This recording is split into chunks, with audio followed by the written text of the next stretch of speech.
Hello and welcome everybody to another edition of the Playbook for Performance podcast. I'm your host, Shauna Corden, and my mission is to make work fun again by building better leaders. This month we're talking all about restoring your integrity, and today we're talking about the topic of shedding ego identities.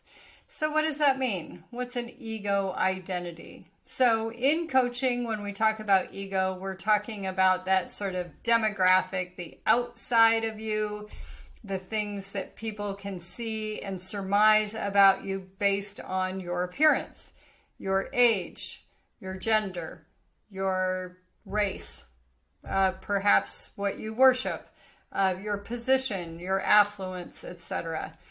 And sometimes we can get caught up in the rat race and we let our ego determine our joy versus the other way around. So we want to get into that a little bit today. So we want to start off with this idea and practice of what is your identity? How do you think of yourself? What are the labels that you put on yourself? What are the limits that you put on yourself based on those things? Wayne Dyer talked about ego as an acronym for edging God out. It was this idea that we do everything all by ourselves. There's no grace in it. There's no magic or mystery in it. And we're all here on our own. And everything that we carve out, everything we achieve is all due to our own hustle. Is that how you think of yourself? One of the biggest struggles that my clients who are retiring or have retired struggle with is separating themselves from their former job title. So when they met people in the past and they said, "Hey, what do you do?" people immediately went to, "What do you do for work?" And so they claimed whatever their job title was. I'm a manager, I'm an architect, I'm an artist, etc. And that is just what they did for a living. It didn't mean I'm a dad, I'm a husband, I love to, woodwork, whatever it might be. And so what is it that you label yourself with? And have you stunted your growth because of these labels or limits that you've put on yourself because of that? So the way that we discover this in coaching is we kind of go through what are the norms for you. What is okay in your peer group? What's not okay in your peer group? So, for example, dress codes are quite common. I personally like dress codes. It makes everybody feel comfortable when they know what to expect in any given situation. But certainly there are things that are okay and not okay when it comes to dress codes. So, for example, some people take Casual Friday a little too casually, and it sort of suggests that work is a nuisance and not the purpose of their day. I personally love school uniforms. I think that they create an atmosphere that says we're here to learn and we're serious about it. We're not in competition of designer brands and trying to establish a pecking order based on what we're wearing at school. But there's other things. There's what is it that's acceptable from your peer group? And peer groups determine a lot of things, whether we like it or not. And depending on how large or small your peer group is, what is expected can change significantly. And so you have to think about those things as, is it a nice limit or is it something that is keeping me down, limiting my growth? Sometimes we outgrow these things and we're ready to move on to another group. And if we think about life as a series of teachers and that the teacher presents itself when the student is ready, it does mean that naturally we will outgrow some of these groups that we may have been a part of. So it could be social groups, it might be learning groups, it might be faith-based groups, it could be partners. So thinking about that, what are the norms that maybe you have outgrown, but you haven't admitted to yourself about? Okay. So what is it that you might be ready to shed? And you could define this by something you no longer need. So when we look at Maslow's hierarchy of needs, the pyramid is arranged in the stack of order that you can live the most time without, or the least time without, depending if you're working from the top or the bottom. So for those of you who are unfamiliar with Maslow's hierarchy, he basically said we need to satisfy these needs at the bottom in order to reach the top. So the bottom, I explain it to my students this way.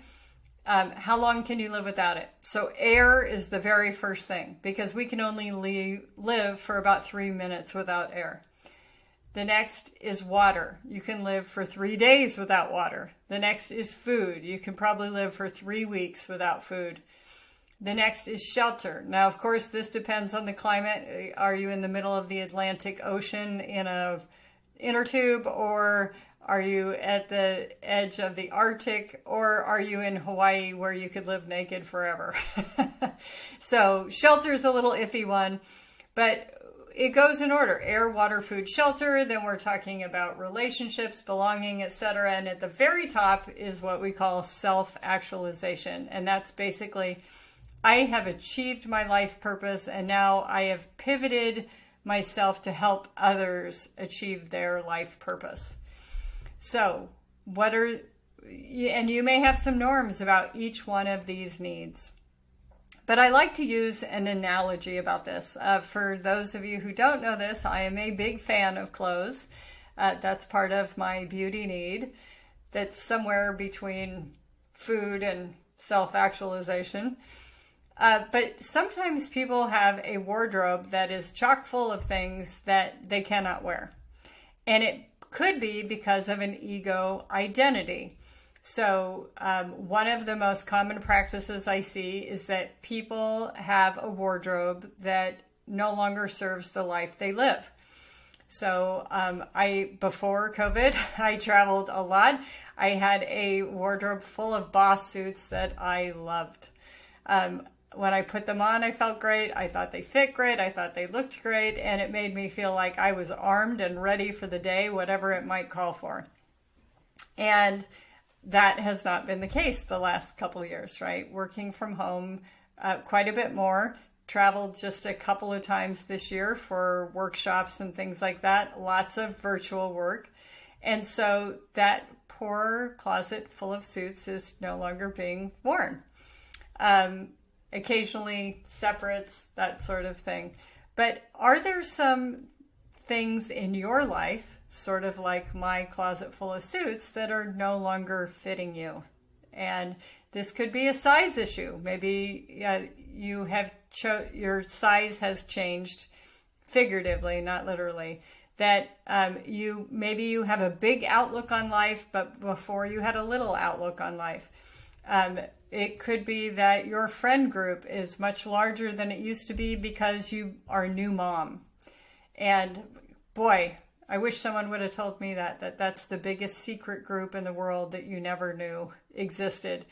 When I became a mom, all these people would reach out, and somehow I was safe then. I don't know what it was. But they would reach out to me and talk to me and things like that. But when I was just a single gal without a child attached to me, people didn't talk to me. So there are these little opaque and transparent groups that are out there that until you're part of it, you don't know about it. So what are the norms for you? If you were building a wardrobe, again, we're using that analogy. If you were building that wardrobe for your life, what would you want to fill it with? So let's talk about building that new wardrobe. Let's think about reality versus the ideal. So in my ideal life, I still wear these beautiful suits and lots of great shoes and things like that. And I'm traveling to great locations to do workshops and things like that. Versus today, I'm doing 2 workshops that are all virtual over Zoom. So what is the ideal versus reality? And what are the egos or those identities, those labels that will really serve you in this new life that you live. So if you were a character in this new life, imagine your life is a story, you're the hero. Are there things that you are holding on to that are not serving you?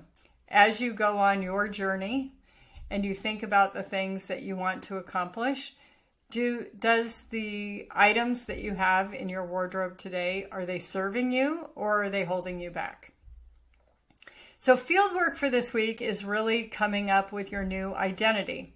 So one of the things that I do with all my new clients is I do a branding exercise with them. We go through their goals, their vision, their mission, their needs, their strengths, their values, what's unique about them, and what are the 3 words that somebody would use to describe them. And if they could only use one word, what would that word be? And sometimes my clients come up with a word that they don't really like. They feel like it's the old version of them. But this is the great thing about the world that we live in today. It is this idea that you have been bestowed with these gifts and talents from your creator, whomever that is. And what is it that you are meant to do with that? What do you feel called to do with that? And how do you want to be known? Because that is something that you can pave a new path with. How is it that you want to be known? What is your new identity? And what are the attributes? So as you know from previous podcasts, I studied art history. Renaissance was probably my specialty. And it was very easy to tell who the saint was, even if I did not know the artist, because every saint had an attribute. So sometimes it was, excuse me, the instrument of their martyrdom. Sometimes it was the service that they delivered. So what are your attributes? What is it that you might die for? Is it saving the planet and reducing carbon emissions? Is it that you make the best grilled cheese sandwich, in your state? Is it that you're always the person that can be counted on? And do you enjoy that identity? Do you want to own that identity? What are those attributes? And if we were going to paint your saintly picture, what objects would we have in the painting with you? Is that behavioral natural to you, or is it something you have to work at? And if it's not quite fall out of the bed natural to you, then what are the activities that you could do or the routines that would build that muscle so it is second nature to you? And what are the things that are consistent with it? So there is an activity that Jack Canfield talks about in his book, The Success Principles, and it's called Act As If. And one of the anecdotes that he shares is that there is a woman whose deepest desire is to become an actress. And he says, great, how do actresses behave? And she comes up with a list of behaviors that she thinks are consistent with the actress persona. So, and I'm making this up because I don't recall these details, but it might be that she has a green smoothie for breakfast in the morning. She sees her Pilates instructor for a personal training session. She has her hair done, and she goes to a charity event. Okay, if that is the behavior, how do we build those behaviors for you? So with the brand that you want to own, what are the attributes? What is the natural routine and behavior of someone who owns that brand? And how are you consistent with it?